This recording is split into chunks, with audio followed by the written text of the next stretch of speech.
Okay, so I think I've pretty much got through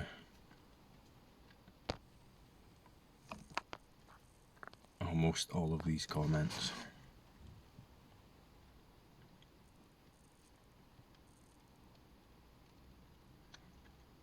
One thing I do notice with the comments is that I get the sense that, you know, there's maybe some lack of belief here. There's maybe some, I guess you could call it, as a relative property, bias towards seeing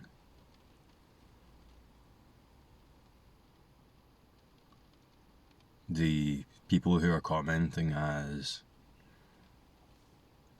what they are in the absolute sense.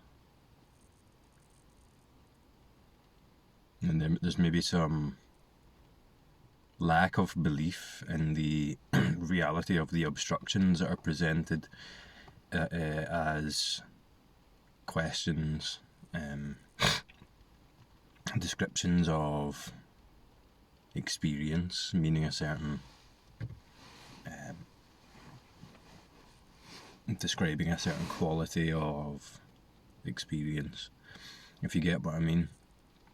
But one thing I do notice is that there, you know, for those asking the comments, that there's part of you at least that knows this inherently already, beyond the doubt.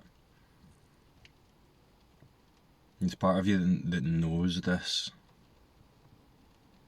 I mean, that's why you're here. That's why you're listening to this character here talk about it, because it's resonating at some level, and at that level, let's say, you know this, and that's apparent in all these comments. There's a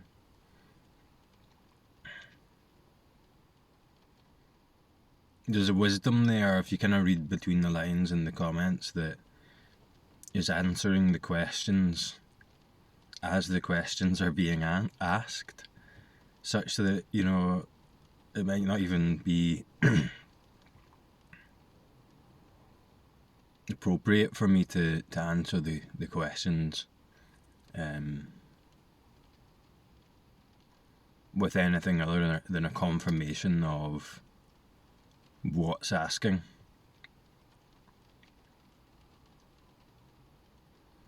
So the confusion, the obstruction, the uncertainty and the doubt is added to, is almost generated in the question, or in the thought that leads to the asking of the question. But I can see somewhere in the questions there is a clarity there. And I would just ask, can you feel that? Can you feel that clarity?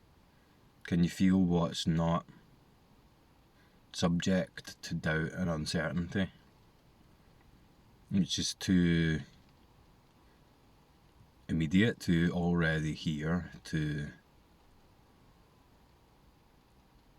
be changed by a way it is, because it's already the way it is, or to be affected by a doubt or a belief about the idea that it's not already here.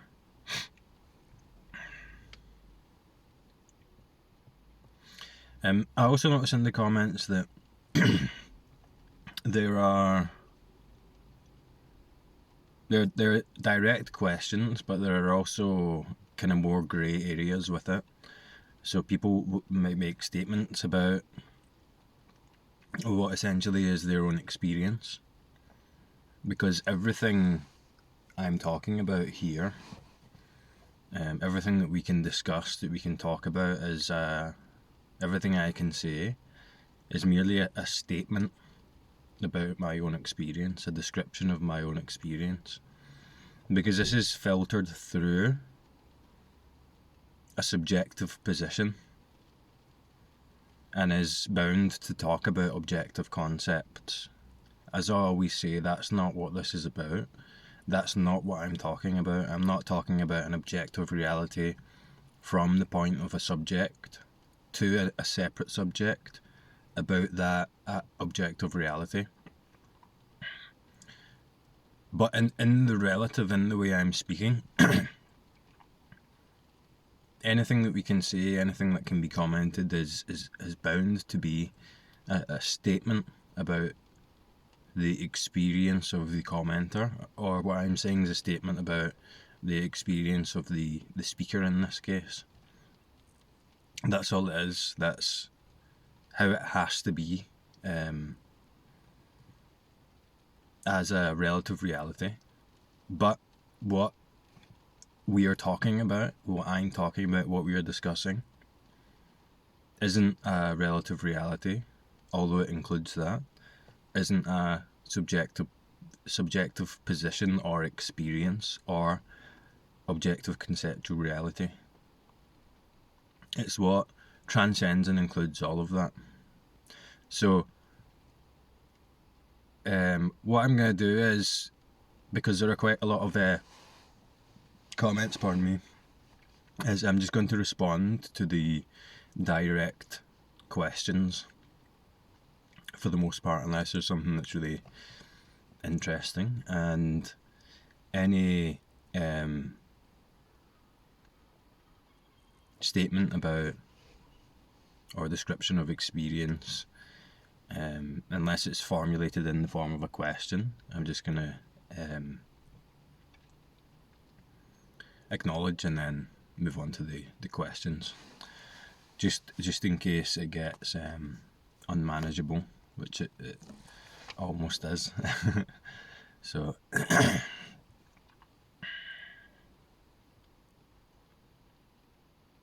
so Amanda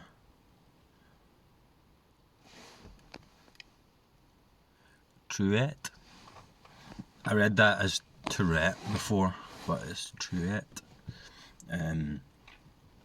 If you're bothered, please correct me, because these channel usernames are all one word. I can't really differentiate if there's 2 or 3 words in there, or how to pronounce it. But if you're bothered, just correct me and I'll hear it. It says, I actually totally get what you're saying about music too. I actually had a very recent opening that happened when I was listening to a song from my childhood. It was so intense, I had an actual wave of redeeming love energy seemed to take me over. So, right, what you're noticing there, what you're tapping into there, is something I've never heard any other non-Geo speaker directly talk about in the same way that I would frame it, I would talk about it, although it could be possible that they're talking about it in a different way, and I'm just not picking it up as what I'm about to describe. There's something there, like you hear a song, it reminds you of a certain time in your life, and there might be a cognitive thought form that goes along with that, with memories about the experiences and the forms that played out during that time. But deeper than that, what I think you're describing there is an emotional charge, an emotional movement. And if you're talking about the same thing, you'll be able to confirm that by this description. It is visceral. You feel it in the body. It has a distinctive flavour to it. It has a distinctive quality to it. It can't be called this emotion or that emotion. And it's a mixture of emotions or none at all. And there are many of these in the story of the individual, in the story of this life. Turns out, at least for me, post-awakening, there were more of these emotional flavours, emotional thought memories, thought narratives. And try as you might to describe it, you could use many words to describe it, but it still wouldn't do it justice, because the same thing happens when you smell a smell. I've lost my train of thought here, sorry. I was going to say something, but it's good, it's gone. You smell a certain smell, olfactory scent, and it reminds you of a time in your life. You taste the taste, it reminds you of a time in your life. You hear a song, it reminds you of a time in your life. These sensory stimulus seem to bring up this emotional resonance, this emotional flavour memory, and it's very distinctive, and they're all different. They've all got their own distinctive qualities, but you know, try and explain that to someone. Poetry does a good job of that, but again, it doesn't do it justice. I think that's what you're describing, if you know what I'm talking about, it's visceral. You feel it. It moves. It has a memory tone to it. It has an idea, a thought narrative about a time in your life. But remove all the thoughts about it and go to the actual sensation, the actual emotion. What on earth is that? It's certain. It has a narrative to it that transcends the mind. I was going to say, that's what I was going to say. Post-awakening, it turns out that, at least in my experience, there are these memories that transcend this lifetime. So you got your thought memories about this life, but then you've got this emotional feeling tone memory, emotional memory, that feels very much in the body, partially at least. I had these emotional memory tones rise up, except they weren't particularly from this lifetime. They didn't have a narrative in thought forms and imagery attached to it. I don't know what that is. People say that's people frame that in some of the traditions as memories of a past life. It certainly has that quality to it, for sure. I can totally see where they're coming from in that regard. Is it a past life? I don't know. I don't even know if that makes any sense. It doesn't make much sense to me, but it appears now. It's a thinning of you've tapped into something very, a deeper emotional, I call it the emotional flavour of the witness. And it very much is potent in childhood. And you kind of lose access to that as you mature into adulthood and get caught up in the narrative of separation. I would say directly orient towards that and go into that as much as possible. Feel the wisdom in that flavour as much as possible. Bring it forth and use that as a, let's say, object of meditation, because it takes you straight past the mind. It takes you straight past separation. It's a very difficult thing to describe, but what happened to me is post-awakening, the strong belief and narrative in the psychological identity, the mind-based separate identity, diminished to a huge extent in its activity, and it opened up this access to this emotional flavour tone memory landscape that turned out to be a narrative at the emotional level that was more visceral, than more down here than up here. And then any stimulus whatsoever, specifically the visual, because the visual is quite overt, would bring up these, anything I look at will bring up these. I can do it now.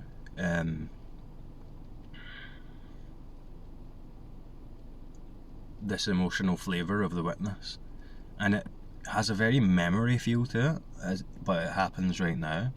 It has a very visceral feel to it, but after a non-dual clarifies to an extent, you see that the image isn't or the sound isn't triggering emotional response here as a separate thing. There's a symbiosis there, there's a unity there, and you start to feel it in the sense object as well as the body. It becomes so enjoyable. It's like it turned into like a new hobby for me, just looking, hearing, breathing, and having this intense, solid, but yet you can't find it narrative that was appearing and changing and morphing right here in this body and the environment. And that practice thinned the borders, the boundaries of separation. I guess you could call that emotion work, and that's how it manifested for me. But yeah, if you're talking about the same thing, I could be off, but let me know if you can relate to that. But I think I get you. Mary Rose Mitchell asks, recognise what is right in front of you. This is a quote. And that which is hidden from you will be revealed to you. Nothing hidden will fail to be displayed. And there is nothing that is buried that will not be raised.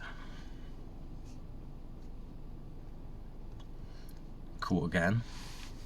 So these are the words of Jesus Christ, by the way. The seeker should not stop until he finds. When he does find, he will be disturbed. After having been disturbed, he will be astonished. Then he will reign over everything. Having reigned, he will rest.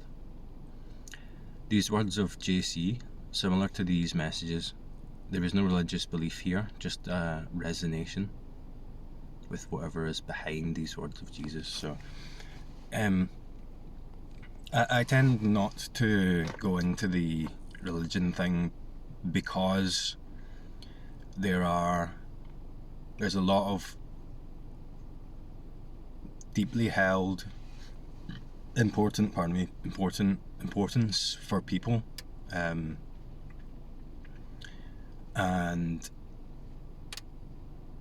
I like to frame this in a kind of neutral way, which is why I kind of stay away from the traditions, present this message in a kind of pragmatic-ish way. But since you mentioned this, right, I had an aversion to religion for a time because of my own biases, my own experiences. Post-awakening, as this recognition deepens, there has been a newfound appreciation for what is talked about in the spiritual traditions and religions, and you can really see what's being pointed to in the texts, even the obscure ones that don't directly talk about it, like the Upanishads, the Vedas, the what are the Buddhist ones called? Anyway, you know what I mean. Like the Bible, like the Quran, those religious texts, the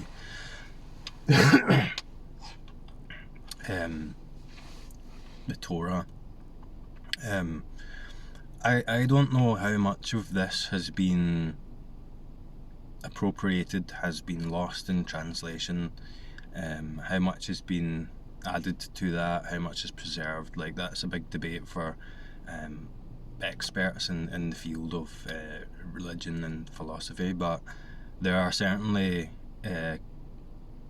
lines from the Bible and other texts, quotes from Jesus Christ, where clearly, to me at least, clearly he's talking about this recognition, and there's a newfound appreciation for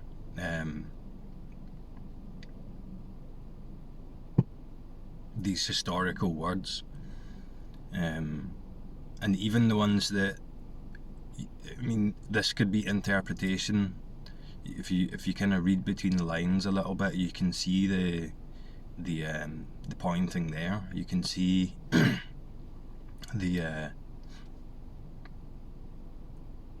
this understanding, I think you said, being expressed. There are some really good ones from the Bible.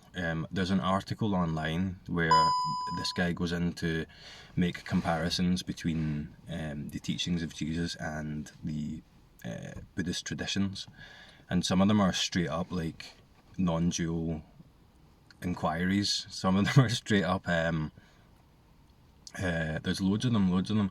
Some of them like really mirror what is the Buddhist take, the Buddhist descriptions of enlightenment or understanding, awakening, recognition. So it really broke down those barriers for me in terms of having an aversion to religion, and brought about a newfound appreciation for all of it. Specifically Christian mysticism, Christian mystics, and Sufis, Sufi Muslims. I think those branches of religion are particularly geared towards direct experience, to, let's say, a personal connection to the divine and a personal exploration that goes beyond the texts and the ideologies, and more into the direct experience of God in whatever way it manifests. And then, not even limited to the religious texts, you start to see it everywhere. You start to hear it in music and lyrics. You start to notice it in people. Even, the annoying, most people would find them annoying, the ones that kick about in the city centre with their Bibles, and they'll come up to you and they'll try and actively bring you into church and convert you. Before I would have been triggered by that. I would have an aversion to that. I would have lots of resentment there, and I would react to it. Now I find it endearing, and this yearning for a deeper connection to life being expressed, and the movement to share that. You could interpret that many ways, but I find it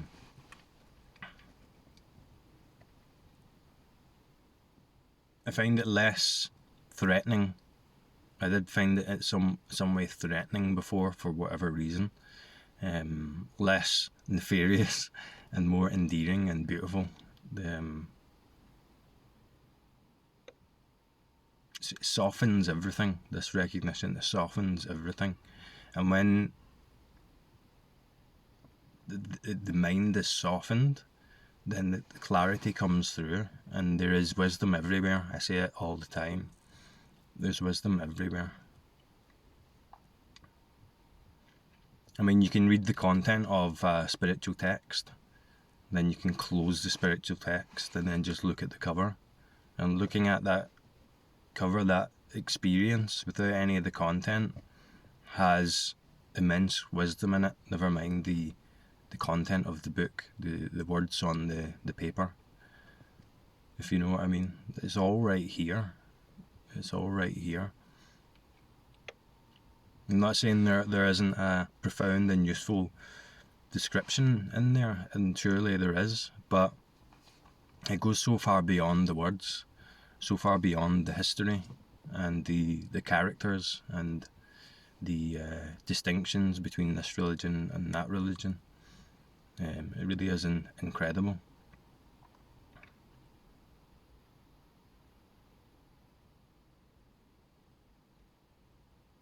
So the piece is right here. I mean, if you're watching this video, look at something in your vicinity right now. So I've got just some inanimate object. I've got a brick wall. So if you've got a wall near you, just turn and look at the wall.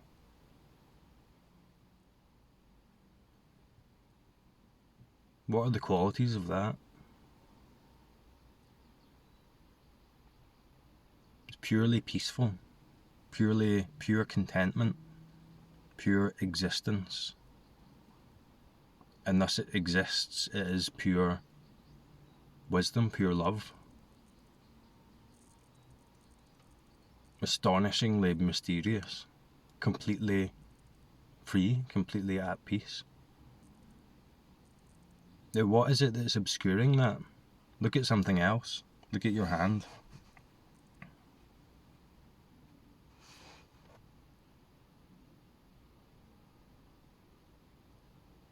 What are the qualities of this that you're looking at? Completely peaceful, completely free, completely content, just there. What is it that makes that seem not peaceful, not just there, not okay, not content, not made of pure existence, that existence inherently joyous by the fact that it even exists? What is it that's being added to this that makes it seem complex, that makes it seem not at peace? Where is that coming from? What is creating that illusion? Because you see, we're surrounded by liberation. We're surrounded by inherent peace, inherent joy, inherent love. Absolutely everywhere. You can't not find it. What is making it look like it's not that already? What's making it look unenlightened?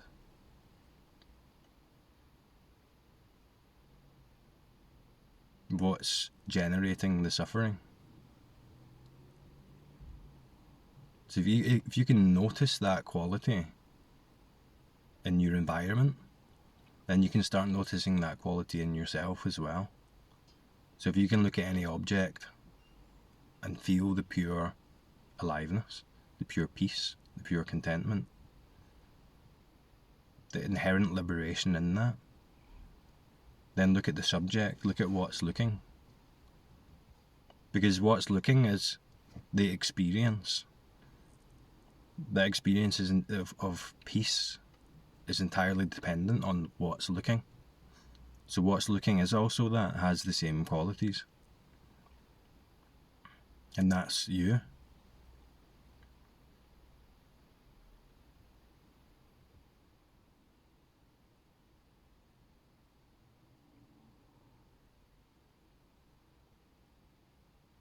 So what makes it look like not peace? What makes it look like not inherently transcendent love? Is an addition, is something layered on top, or a filter that we're looking through that makes this look a certain way. And you can drop that, you can let that go.